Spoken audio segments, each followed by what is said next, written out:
Endowment వారికి భక్తులు ఏంటంటే మీరు దీప ధూప నైవేద్యాలకు నోచుకొని గుళ్ళని పట్టించుకోకుండా ఇది పూర్వం ఉన్న గుడి కాదు, కొత్తగా గ్రామస్తులు భక్తులు నెలకొడుతున్న గుడి.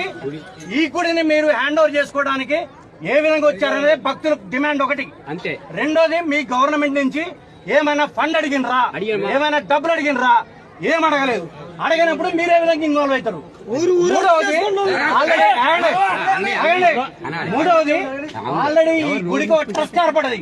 కుల మతాలకు అతీతంగా గ్రామ సభ్యులు గ్రామ పెద్దలందరూ కలిసి ఒక ట్రస్ట్ ఏర్పరచుకున్నారు. ఆల్రెడీ వాళ్ళ డెవలప్మెంట్ వాళ్ళు చేసుకుంటున్నారు. అలాంటి ట్రస్ట్ ని మీరు ఏ విధంగా డిస్టర్బ్ చేయాలని చూస్తున్నారు? ఇది కేవలం హిందువుల మీద జరుగుతున్నటువంటి దాడి. ఇది దేవాలయ ధర్మాదాయ శాఖ దీనికి బాధ్యత వహించాలి. దీన్ని మేము ఎట్టి పరిస్థితుల్లో ముందుకు పోనిచ్చాం. రేపు పొద్దున వచ్చే శుక్రవారం రోజున 50,000 మంది తోటి కోదాడ నుంచి ర్యాలీ నిర్వహించబోతున్నాం. హైదరాబాద్ నుంచి అన్ని హైందవ సంఘాలు ఇక్కడ దిగబోతున్నాయి. మేము ఒకటే డిమాండ్, మీరు ఊళ్ళల్లో ప్రతి గుడిని తీసుకొని చేయండి, మాకు అభ్యంతరం లేదు. కేవలం బాల ఉగ్ర నరసింహస్వామి గుడి పచ్చగా ఎలుగుతుంది. ఇక్కడికి రోజు వారం 40,000-50,000 మంది వస్తున్నారు, కోట్ల రూపాయలు వస్తున్నాయని చెప్పేసి ఆ డబ్బుల కోసం మీరు గవర్నమెంట్ దీని మీద కన్నేయడం జరిగింది.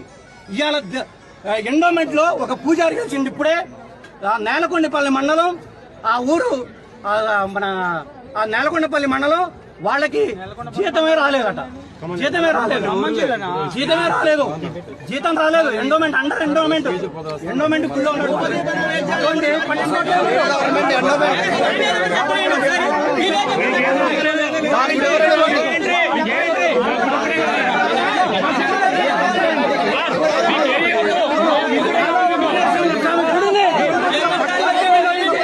గవర్నమెంట్ పోలీసే సమస్య